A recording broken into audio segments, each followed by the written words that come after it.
You can go up to share.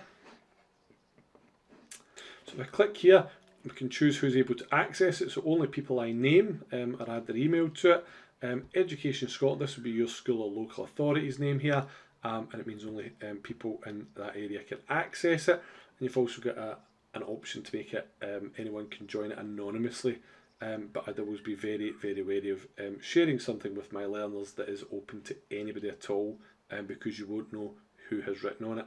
If it is within your setting, then it will tell you who has added to the Jamboard.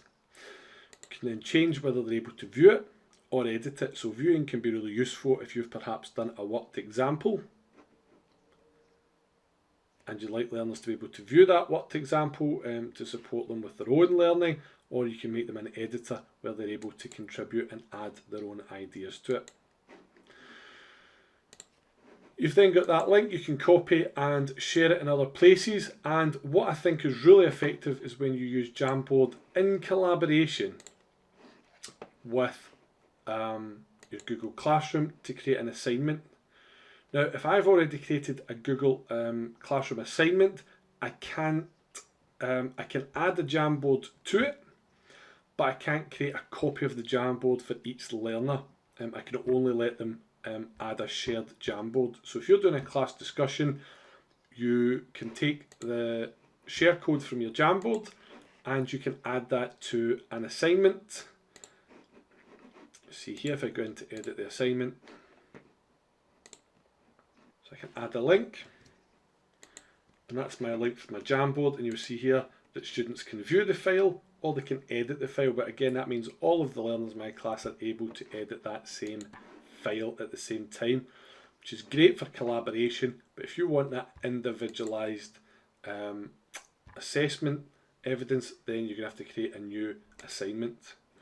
When you create an assignment from scratch, you're going to again add a link, and this time you'll see that when I add my Jamboard, I have an extra access control here, which is to make a copy for each student, and that means that if I've created that perhaps as a worksheet, technically for my learners, then each and every learner, when they open that, it will create their own version of the Jamboard, and that means I can look at that and say perhaps that's George's, that's Scott's, that's Kirsty's, and I can see whose Jamboard is which, and I can assess their learning a bit more clearly from that.